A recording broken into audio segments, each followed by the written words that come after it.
Hi, ഇന്ന് നമുക്ക് തേങ്ങാപ്പാൽ വെച്ചിട്ട് ഒരു സോപ്പ് ഉണ്ടാക്കാം. അതിനാവശ്യമായ തേങ്ങാപ്പാൽ, soap base, vitamin E, olive oil, aloe vera gel, fragrance oil. ഞാൻ ഈ തേങ്ങാപ്പാൽ എടുത്തത് നമ്മൾ സാധാരണ തേങ്ങാപ്പാലൊക്കെ പിഴിയും പോലെ തന്നെ പിഴിയുക. അത് കഴിഞ്ഞ് കുറച്ച് നേരം വെച്ചിരുന്നിട്ടുണ്ടെങ്കിൽ അതിൻ്റെ പാലും വെള്ളമായിട്ട് സെപ്പറേറ്റ് ആയിട്ട് വരും. അപ്പോൾ അതിൻ്റെ മുകളിൽ നിന്ന് സ്പൂൺ കൊണ്ട് കോരിയെടുത്താണ് തേങ്ങാപ്പാൽ. എന്നിട്ട് വേറെ വെള്ളമൊന്നുമില്ല. തേങ്ങാപ്പാലിലേക്ക് അലോവേറ ജെൽ ആഡ് ചെയ്യാം.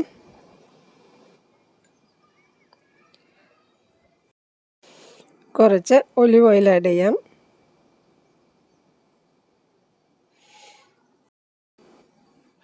ഇതിലേക്ക് വൈറ്റമിൻ ഇ ആഡ് ചെയ്യാണ്.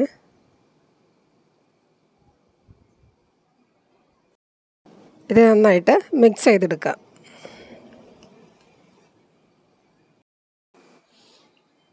ഇത് മിക്സ് ചെയ്ത് കഴിഞ്ഞപ്പോൾ നന്നായി കുറുകി ഒരു പരുവായിട്ടുണ്ട്. ഇത് കണ്ടോ, ഇതാണ് ബേസ് മെൽറ്റ് ചെയ്ത് കഴിഞ്ഞിട്ട് അതിലേക്ക് ആഡ് ചെയ്ത് കൊടുക്കുന്നത്. സോപ്പ് ബേസ് ചെറുതായിട്ട് കട്ട് ചെയ്തിട്ട് വരാം. സോപ്പിൻ്റെ ബേസ് ചെറുതായി കട്ട് ചെയ്തിട്ടുണ്ട്. ഇനി അത് നമുക്ക് ഡബിൾ ബോയിൽ മെത്തേഡിൽ മെൽറ്റ് ചെയ്തെടുക്കണം. സോപ്പ് ബേസ് മെൽറ്റ് ചെയ്തിട്ട് വരാം. വെള്ളം ചൂടായി വരുന്നുണ്ട്. അതിനകത്തേക്ക് നമുക്ക് ബേസ് വയ്ക്കാം.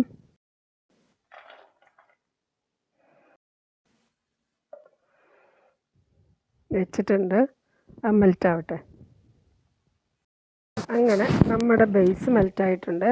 അതിലേക്ക് തേങ്ങാപ്പാലിൻ്റെ മിക്സ് ചേർക്കുകയാണ്.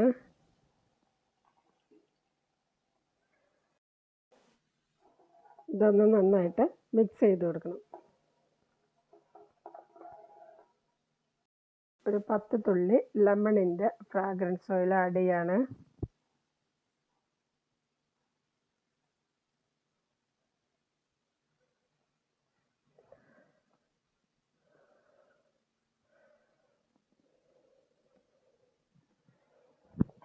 ഇതൊന്ന് നന്നായിട്ട് മിക്സ് ചെയ്ത് കൊടുക്കാം. ഞാൻ എപ്പോഴും പറയും പോലെ തന്നെ മോൾഡെല്ലാം നേരത്തെ റെഡിയാക്കി വെക്കണം. അതല്ലെങ്കിൽ പെട്ടെന്ന് കട്ടയായി പോകുന്നതാണ്. മോൾഡിലേക്ക് മാറ്റാം.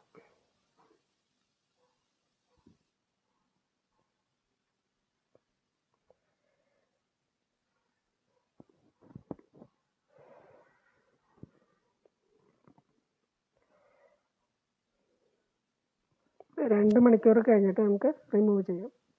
തേങ്ങാപ്പാൽ കൊണ്ടുണ്ടാക്കിയ സോപ്പ് റെഡി ആയിട്ടുണ്ട്. നമുക്കത് റിമൂവ് ചെയ്യാം. നല്ല ട്രാൻസ്പെറൻറ്റ് പോലത്തെ സോപ്പായിട്ടുണ്ട്.